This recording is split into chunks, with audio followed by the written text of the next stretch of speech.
बिस्मिल्लाहिर्रहमानिर्रहीम। ब्लैक जो डिज़ाइन होता है वो नॉर्मली जो है वो काफ़ी सारे सूटों के ऊपर बन जाता है, लेकिन ब्लैक और वाइट का जो कम्बिनेशन होता है अगर वो सही तरीके से बन जाए तो बहुत ही ज़बरदस्त चीज़ बनती है। आज एक ऐसा ही स्टाइलिश डिज़ाइन और बड़ा ही सोबर डिज़ाइन जो है वो आपको बनाना सिखाएंगे। ब्लैक देखें, बहुत अगर हैवी आप बनाना चाह रहे हैं, हैवी डिज़ाइन बनाएं तो ब्लैक को वाइट के साथ कभी भी ना बनाएं, किसी भी और कपड़े के साथ आप बना लें उसको। लेकिन ब्लैक एंड वाइट में अगर आपने बनाना है तो फिर आपने बिल्कुल जो है वो अ, कम से कम ब्लैक कपड़े का इस्तेमाल करना है उसके अंदर, ताकि जो है वो हल्का सा टच हो सिर्फ, बहुत ज़्यादा जो है वो आपका ओवर ना लगे। तो हमने एक ब्लैक कलर की एक पट्टी हमने ली है, हम इसे सिर्फ फ्रंट पे ही लगाएंगे। और ये सिर्फ एक पट्टी नहीं है बल्कि इसके साथ एक पूरे का पूरा डिज़ाइन बनने वाला है दोस्तों। ये देखें, ये दोनों साइडों पे जो है वो आपने इसको काट देना है। और काटने के बाद ये देखें, दोनों साइडें ही आपने काटनी है, ठीक है। इस तरह की कोई शेप में आपके पास एक पूरी की पूरी फ्रंट पट्टी आ जाएगी। ये 1.25 इंच की प्लेट थी जो पांचों पे हम लगाते हैं, वो हमने ली है। और उसको जो है वो हमने 1.25 इंच से 1 पॉइंट कम जो है वो हमने काटा है। और ये बाकी जो पीस बचे थे इसमें से हमने 2 पीस जो है वो अलग अलग उसको काट दिए हैं, ठीक है। एक पीस जो बच गया था उसको हमने 2 पीस कर दिए हैं। तो अब देखें, इस इन पीसों को जो है वो आपने अलग बना लेना है। अब इस्त्री ख़ास तौर पे जो है वो पानी लगा के किया करें, क्योंकि पानी जो है वो लगाने से जो है वो कपड़ा अगर शिलिंग होना है, बुकरम शिलिंग होना है तो वो हो जाता है। ये पट्टी जो है वो हमने बिल्कुल सादा पट्टी ली है, इसको हमने दोनों साइडों पे मोल्ड कर लेना है। इसी वजह से हमने थोड़ा थोड़ा कपड़ा इसके साथ लिया, लेकिन अगला जो स्टेप है वो ज़्यादा अहम है। यहाँ पे ये देखें, यहाँ पे एक साइड पे हमने इसको कर लिया पूरा, हमने फ़ोल्ड कर लिया। और फ़ोल्ड करने के बाद दूसरी साइड पे भी हम ऐसा ही करेंगे, लेकिन उससे पहले जो है वो हम धागे वगैरह इसके अंदर जो बच गए थे या साइड पे जो कपड़ा बचा हुआ था उसको हम काट देंगे। तो ये देखें, अब ये एक प्लेट बन गई है। इसको दूसरी जो साइड थी इसको भी हमने बिल्कुल उसी तरीके से इसके ऊपर भी हमने प्रेस लगा देनी है और दोनों साइडें इसकी फ़ोल्ड कर देनी है कपड़े की, ठीक है। ये बिल्कुल ज़्यादा बड़ा भी नहीं है, लेकिन एक नॉर्मल जो तकरीबन 3 सूतर का ये एक बन जाएगा आपका। इसी तरह ये दूसरा, ये बड़ा ज़रूरी है, इसको समझिएगा कि जो दूसरा पीस है इसको जो है वो आपने प्रेस जब कर लेना है तो ये देखें, इसी तरह प्रेस करें, पानी वगैरह लगाएं और उसको काट दें। अब आपने ना इसको एक साइड पे फ़ोल्ड करना है, जबकि दूसरा कपड़ा आपने काटना नहीं है। यहाँ पे देखिए, एक साइड आपने फ़ोल्ड कर दी, दूसरे साइड आपने बिल्कुल नहीं काटनी। जिस तरह पट्टी को आप साइड पे करते हैं उसी तरीके से जो है वो आपने इसको पट्टी की तरह ही आपने इसको फ़ोल्ड कर देना है।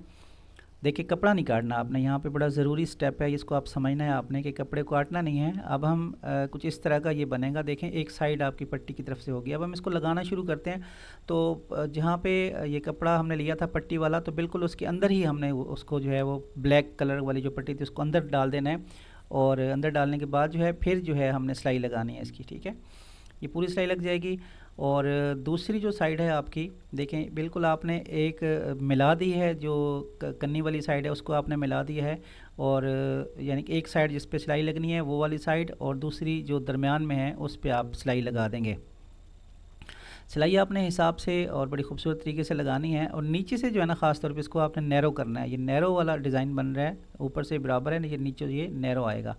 ये देखें, ये इस शक्ल का कुछ बनेगा और एक बिल्कुल पट्टी की शक्ल में ये आ जाएगा आपके पास, ठीक है। जिसको आप पट्टी को आप जिस तरीके से फ़ोल्ड करते हैं, तो हमने ये कपड़ा इसीलिए अलग रखा था ताकि हम जो है इसको पट्टी की शक्ल में दे सकें, हमें अलग कपड़ा ना लगाना पड़े।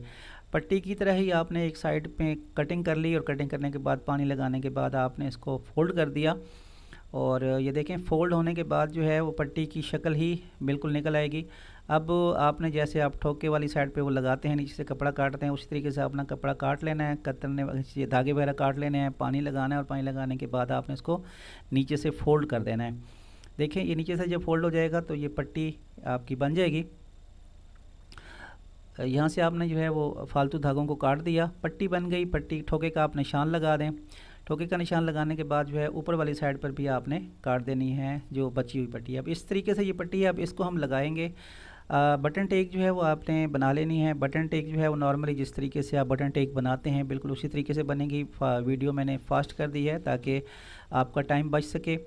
ये देखें, यहाँ इससे अगला जो स्टेप है बड़ा इंपॉर्टेंट है कि यहाँ से आपने जो है वो बटन टेक बिल्कुल उसी तरीके से लगानी है, उसी तरीके से बनानी है जिस तरीके से जो है वो आप नॉर्मल बटन टेक बनाते हैं।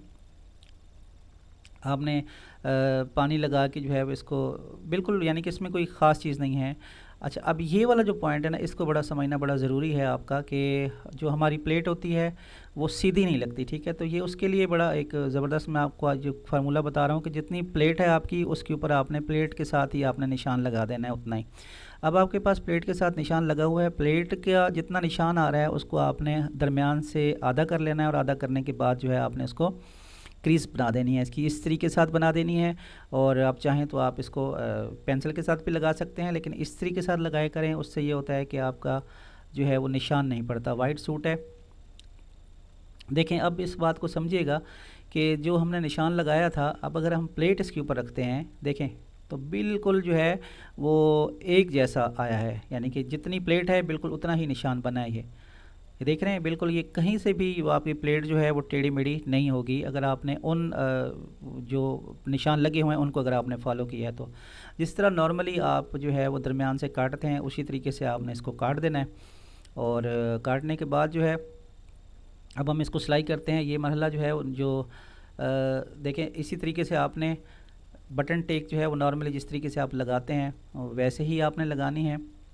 पट्टी में थोड़ा सा आपको मैं बता दूंगा कि पट्टी जो है वो बग़ैर आपका दरमियान से धागे का कहीं पर भी जो है वो टूटे बग़ैर जो है वो पट्टी कैसे लगती है, वो तरीका भी आपको आ जाएगा, आज इंशाल्लाह आप सीख जाएंगे।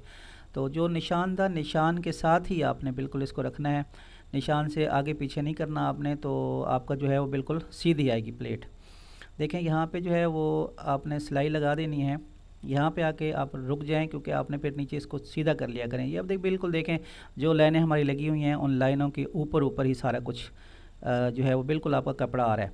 तो ये आपने उसी तरीके से जो है वो नीचे से भी मार देना है, इसको नीचे से मारने के बाद अब यहाँ पे समझिएगा कि यहाँ पे आपने धागा कैसे नहीं टूटेगा। हमारा धागा इस तरीके से नहीं टूटेगा कि यहाँ पे जब आप धागे को लेके आएंगे तो ये जो दरम्यान वाली सिलाई थी वो आपने लगाने के बाद आपने बैक जब जाना है तो आपने नीचे वाले कपड़े को फोल्ड कर लेना है पीछे की तरफ, ठीक है। तो यहाँ पे जब आप फोल्ड करेंगे तो ये आपके पास देखें टांके के साथ टांका मिलाएं और फिर आप ले आएँ, और यहाँ से देखें बगैर धागा टूटे हुए जो है वो आपने सिलाई लगा दी। ये एक नया जो है वो तरीका आपने सीख लिया। ये इसका फाइनल लुक है दोस्तों, ये इस तरीके से बनी है। वीडियो अच्छी लगी तो शेयर कर दें और लाइक कर दें।